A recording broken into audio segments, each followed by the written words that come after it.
जुआरी का सा खेल है। जय बार जुआरी हारता है तय बार उसकी जिद और बढ़ती है। शायद अब की जीत जाऊं, अब की जीत जाऊं। ऐसे ही साधना में होता है। ऐसा नहीं कि एक बार में ही जीत गया, कई बार साधक दांव हार जाता है। अच्छे अच्छे खिलाड़ी हार जाते हैं। बहुत गंभीरता से समझना, निराशा नहीं आनी चाहिए, नहीं तो फिर असली में हार जाएंगे हम। निराश तो नहीं होना दूं, ये हमारी प्रार्थना है। साधक कभी निराश न हो कि अब क्या होगा, अब तो मैं हार गया। कुछ नहीं हारे, अंतिम श्वास तक हारना नहीं है, हारते हुए भी हारना नहीं, ये बात मान लेना। मैं हर बार कमर कसूंगा, अब की शायद जीत जाऊं, अब की शायद जीत जाओगे, निकल जाओगे। जब राग द्वेष की वृत्ति उत्पन्न हो तो साधक निराश ना होवे, अभी तो बहुत सावधान हो जाए, उदास ना होए, निराश ना। देखो ये जुआरी का सा खेल है। जय बार जुआरी हारता है तय बार उसकी जिद और बढ़ती है।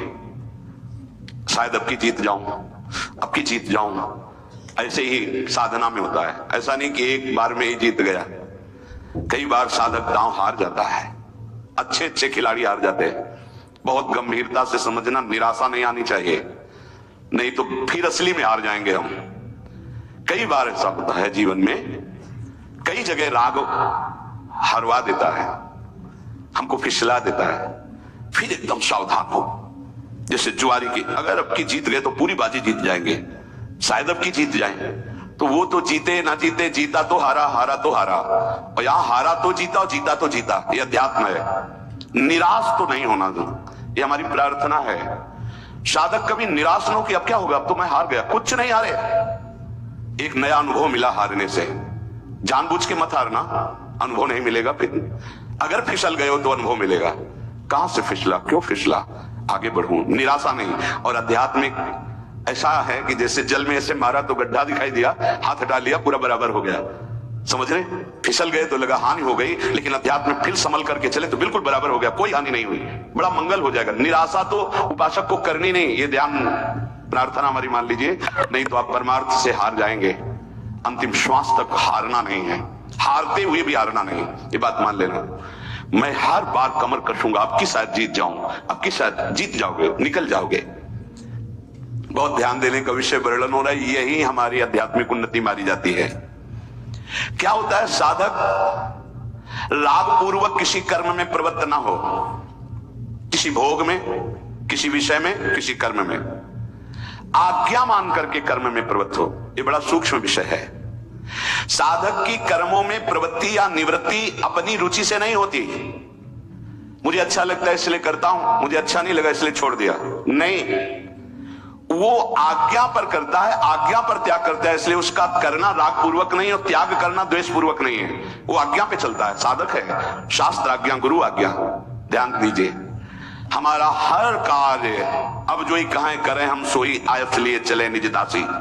राग द्वेष की सत्ता ही नहीं रह जाएगी। हमारा जो कार्य होता है वो शास्त्र आज्ञा, गुरु आज्ञा से होता है। अगर हम किसी कार्य में प्रवृत्त होते हैं तो आज्ञा कर्तव्य, अगर निवृत्त होते हैं तो आज्ञा कर्तव्य। हमारा कर्तव्य ये नहीं करना चाहिए, शास्त्र आज्ञा, गुरु आज्ञा, इसलिए हम नहीं करते। द्वेष पूर्वक त्याग नहीं, राग पूर्वक ग्रहण नहीं। जब राग द्वेष पूर्वक क्रिया की जाती है तो उसका फल उत्पन्न होता है, और राग द्वेष का फल पतन के सिवा और कुछ नहीं होता, पतन। जब साधक संसार से अलग होकर भजन मार्ग में अध्यात्म की उन्नति प्राप्त करने की चेष्टा करता है, बहुत सुंदर बात कह रहे हैं, उसी समय उसके हृदय में बड़ी बुरी बुरी स्फुरणाएं प्रकट होती है। सब साधक सावधानी से सुने। जब साधक संसार का त्याग करके सच्चिदानंद की प्राप्ति के लिए भजन में लगता है तो उसके हृदय में, अंतःकरण में बड़ी बुरी बुरी स्फुरणाएं प्रकट होती है। साधक घबरा जाता है। Here's to a new feeling. One where comfort follows your definition and every move feels weightless. Here's to unlocking absolute confidence. भगवान यहां आश्वासन दे रहे हैं साधक को, स्फुरणाओं से घबराना नहीं। इन स्फुरणाओं की सत्ता नहीं है कि तुम्हारा कुछ भी बिगाड़ सके। ये उत्पन्न हो रही हैं जो थी पहले, अब नष्ट हो रही, प्रकट हो करके। सिद्धांत है ये नष्ट हो रही है क्योंकि तुम भजन परायण हो। पर चूक अच्छे अच्छे से हो जाती, कोई समझ नहीं पाता नष्ट हो रही, वो उसी में तन्मय होकर नई क्रियाएं कर बैठता है, राग बन गया, संस्कार बन गया, यही चूक हो जाती। ध्यान देना, जब हम साधन भजन पे, तो हमारे अंदर गंदी गंदी स्फुरणाएं जो जन्म जन्मांतर की, अब हम उनको ये नहीं समझ पाते कि ये नष्ट हो रही है। हमारे अंदर काम आ रहा है, हमारे अंदर क्रोध आ रहा है, हमारे अंदर भोग आ रहा है, भोग की बातें आ रही, पुरानी बातें आ नहीं रही, वो नष्ट हो रही। अगर आप उनमें तन्मय होकर नवीन क्रिया कर बैठे तो संस्कार बन गया, मिटने की जगह बन गया, पतन अवश्यंभावी। अतः उपासक इस स्फुरणाओं को देखकर घबराए नहीं, आ नहीं रही, ये जा रही है। संसार का जब आप भोग करते थे तो इस स्फुरणाएं आ रही थी, तुम जान नहीं पाए, वो इकट्ठा हो रही थी। जब तुम संसार से मुक्त होने के लिए भजन शुरू किए तो अब वो जाएंगी, निकलेंगी, वो निकल रही स्फुरणाएं। अब भजन के बल से स्फुरणाएं खाली हो रही हैं। तुम स्फुरणाओं में चिपकना मत, पकड़ना मत, उन स्फुरणाओं के अनुसार संकल्प करके क्रियाएं मत करना, वो निकल रही है। साधक को चाहे अच्छी स्फुरणा हो या बुरी स्फुरणा, बिल्कुल न राग करना न द्वेष, दृष्टा मात्र बने रहना है। भजन क्या आ रहा है बस देखते चले जाओ। जैसे हम रास्ते में चल रहे हैं, बोर्ड में लिखा है ऐसा ऐसा ऐसा, तो पढ़ लिया, चल दिया, कोई मतलब तो है नहीं, तो हम ऐसे पढ़ रहे हैं अंतःकरण में, ये आई बुरी स्फुरणा, ये अच्छी स्फुरणा आई। ना हमको डरना है, न घबराना है, और न चिपकना है, न अच्छी स्फुरणा में न बुरी स्फुरणा में। क्या हुआ? राग द्वेष दोनों मिटते चले जा रहे हैं, क्योंकि अच्छी स्फुरणा राग की है और बुरी स्फुरणा द्वेष की वृत्ति पैदा करेगी। अभी जो हमारा हो रहा है राग द्वेष से नहीं हो रहा, गुरु आज्ञा से साधना हो रही है। सावधानी पूर्वक यदि तटस्थ माने दृष्टा बन करके इन स्फुरणाओं की उपेक्षा कर दे तो राग द्वेष रहेगा ही नहीं। राग द्वेष के वशीभूत होकर संसार के सब प्राणी कर्म कर रहे हैं। राग द्वेष पुष्ट होता है तो प्रकृति उसका स्वभाव अशुद्ध कर देती है। अशुद्ध स्वभाव होने के कारण वो भोग प्रधान बन जाता है। जिसकी प्रकृति राग द्वेष रहित होती है उसका स्वभाव शुद्ध हो जाता है। शुद्ध स्वभाव होने पर योग हो जाता है प्रभु से, अशुद्ध स्वभाव होने पर भोग बनता है प्रकृति का, संसार का। क्या सुंदर सिद्धांत भगवान वर्णन कर रहे हैं। साधक संपूर्ण कर्मों को अपने भली भांति भगवत अर्पण कर दे तो उन कर्मों का फल होगा भगवत प्राप्ति, राग द्वेष मिट जाएंगे। राग द्वेष के मिटाने के इच्छुक साधक के लिए शास्त्र प्रमाण कर्म करना अत्यंत आवश्यक है। जैसा आदेश हम वैसा कर रहे हैं, हमारा कोई राग नहीं, आदेश के अनुसार कर रहे हैं, गुरु आज्ञा शास्त्र आज्ञा। राग द्वेष से सर्वथा रहित जो महापुरुष हैं उनका अंतःकरण शुद्ध निर्मल होता है कि वो वेद पढ़े हो या ना पढ़े हो, उनके हर वचन वेद प्रमाणित शब्द निकलते हैं। शताम ही संदेह पदेषु वस्तिषु प्रमाणम अंतःकरण प्रवत्तयः। सत्पुरुषों का अंतःकरण इतना पवित्र हो जाता है कि उनकी वाणी वेद प्रमाण मानी जाती है। जैसे किसी भी विषय में संशय उस महापुरुष से पूछ ले और वो कह दे हाँ ठीक है साहब, अब कोई भय नहीं, वैसा ही होगा जैसा वो बोल रहे हैं। शताम ही संदेह पदेषु वस्तिषु प्रमाणम अंतःकरण प्रवत्तयः। उनका अंतःकरण राग द्वेष से रहित परम शुद्ध है, वो जो बोलेंगे वही शास्त्र प्रमाण होगा। महापुरुषों का अंतःकरण इतना शुद्ध निर्मल होता है कि स्वतः वेदों का भावार्थ उनके हृदय में प्रकट हो जाता है। वो जो बोलते हैं आप वेद से प्रमाणित कर लीजिए, वो मिलेगा कहीं ना कहीं लिखा। स्वामी शरणानंद जी से कहा कि ये तो हमने कहीं नहीं पढ़ा जो आप कह रहे हो, तो बोले लिख लो, नया वेद लिख लो, जो हम कह रहे हैं वो लिख लो। तो इतनी ठसक से कैसे बोल रहे थे? क्योंकि अंतःकरण भगवदाकार है, तो कह रहे लिख लो, नए ग्रंथ को लिख लो, जो हम बोल रहे हैं वो लिख लो। तुम्हारी पहुंच नहीं तो पहले से सब लिखा हुआ है, उसको मिला लेना। जो महापुरुष राग द्वेष रहित, उसके अंतःकरण में शास्त्र अनुकूल ही बात निकलेगी। राग द्वेष का सर्वथा अभाव होने के लिए जो साधक राग द्वेष मिटाना चाहता है उसे किसी महापुरुष का आश्रय लेना पड़ेगा, क्योंकि शास्त्र को हम नहीं समझते कि हमारे लिए कब कहां कैसी आज्ञा है। वो महापुरुष ठीक वही आज्ञा करेंगे जिससे हमारा मंगल होगा। जब हम किसी महापुरुष का आश्रय लेते हैं, उनकी आज्ञा के अनुसार हम साधन व्यवहार सब करते हैं, तो हमारा स्वभाव शुद्ध हो जाता है, स्वभाव शुद्ध हो जाता है। यही कारण है कि ऐसे महापुरुष के आचरणों से जगत का मंगल होता है और ऐसे महापुरुष आदर्श माने जाते हैं जिनका हृदय शुद्ध हो गया, राग द्वेष रहित। ये राग द्वेष उत्तरोत्तर बढ़ने नहीं चाहिए, कम होने चाहिए, देखते जाओ। और जिससे द्वेष हो जाए तो हमने अपने अंतःकरण में गुरु प्रताप से उसकी निवृत्ति का उपाय एक ही पाया है, उसमें भगवत भाव करके प्रणाम कर लेना, बार बार प्रणाम। उसकी याद जब आवे, हृदय जले तो प्रणाम कर लो, वो सामने आवे तो प्रणाम कर लो, तो द्वेष मिट जाएगा।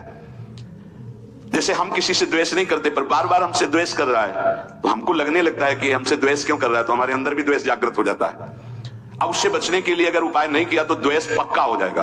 द्वेष पक्का हो जाएगा तो उसकी निंदा होने लगेगी, उससे झगड़ा होने लगेगा, उसकी बुराइयां शुरू, कूड़ा करकट हो गया, सब उपासना में कूड़ा करकट हो गया। पहला कार्य, जहां देखे हे पतित पावन प्रभु, मैं आपको समझ नहीं पा रहा, प्रभु आपको प्रणाम है, आपकी ये द्वेष लीला हम नहीं समझ पाए, नाथ आप ही हो, बच जाओगे पक्का। जब कहीं ऐसा हुआ है तो पतितानां पावनेभ्यो वैष्णवेभ्यो नमो नमः, हे प्रभु आपको मैं नहीं समझ पा रहा, आप नाथ बचाओ, आपकी इस द्वेष लीला में मैं न फंस पाऊं, पक्का निकल गए, पक्का। तुम्हारे हृदय से द्वेष चला जाएगा तो उसके हृदय में जो हरि जाने, आपके हृदय में राग द्वेष नहीं होना चाहिए। उपासक दूसरों को सुख पहुंचाने की जब लालसा कर लेता है तो बहुत जल्दी हृदय उसका राग द्वेष से रहित होता है। दूसरों को सुख पहुंचाए पर किसी से मांग के नहीं, चंदा बटोर के नहीं। यहां मना कर रहे हैं, मेरे द्वारा लोगों का कल्याण सुख हो, इसके बदले में मुझे रुपया एकत्रित करना है, भोग सामग्री मांग के एकत्रित करना है, यह सेवा नहीं होती, इसे सेवा नहीं कहते, ये वासना की पूर्ति कही जाती है। ध्यान दीजिएगा, दूसरों को सुख पहुंचाने से बहुत जल्दी राग द्वेष मिटता है, जिसे सेवा कहते हैं। पर सेवा दूसरों से मांग करके, भोग सामग्री एकत्रित करके अपनी मान बढ़ाई पुष्ट करना होता है, सेवा नहीं होती। कारण कि वो सुख भोग करना चाहता। मैंने सर्दियों में कपड़े बांटे, तुमने क्या बांटे? तुमने क्या बांटे? तुमने क्या सेवा की? कंबल तो किसी और ने दिया था, आप चुपचाप वहां जाकर के दे आए, ये आपके ऊपर कृपा हुई है, आप गर्व क्यों करते हैं? मैंने कंबल बांटा, दिया तो किसी और ने है, आपको देनहार कोई और है, देते रहते दिन रहन। तुम्हारे जीवन की पवित्रता बढ़ाने के लिए प्रभु ने तुमको यह अधिकार दिया कि जाओ तुम ऐसा सत्कर्म करो, अभिमान क्यों करते हो?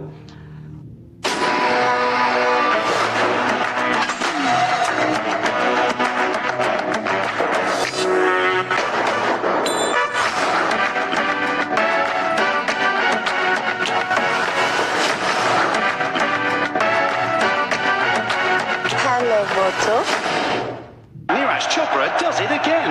India wins gold.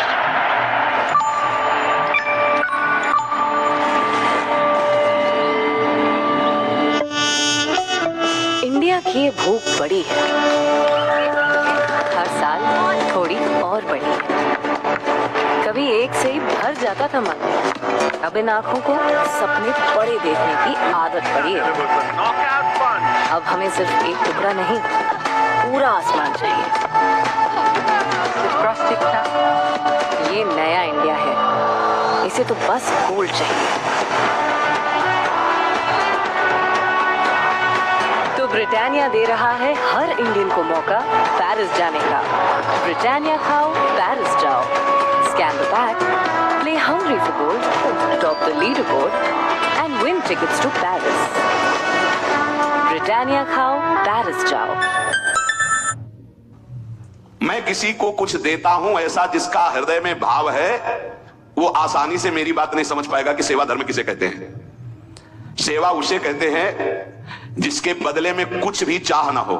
तुमने वस्तु दी और वो तुम्हें धन्यवाद बोले, तुम्हारे आगे झुके, तुम्हारी अनुकूलता में चले, तो सेवा कहां हुआ? ये तो व्यापार हुआ। सेवा का तात्पर्य है कि हमने जो कर दिया सेवा, तो लौट करके आपके व्यवहार को नहीं देखा, आपने उसके बदले में क्या व्यवहार किया उसको लौट के नहीं देखा। जो सेवा के बदले में थोड़ा भी चाह करता है वो सेवा नहीं है। सेवा राग द्वेष को मिटाने में समर्थ है।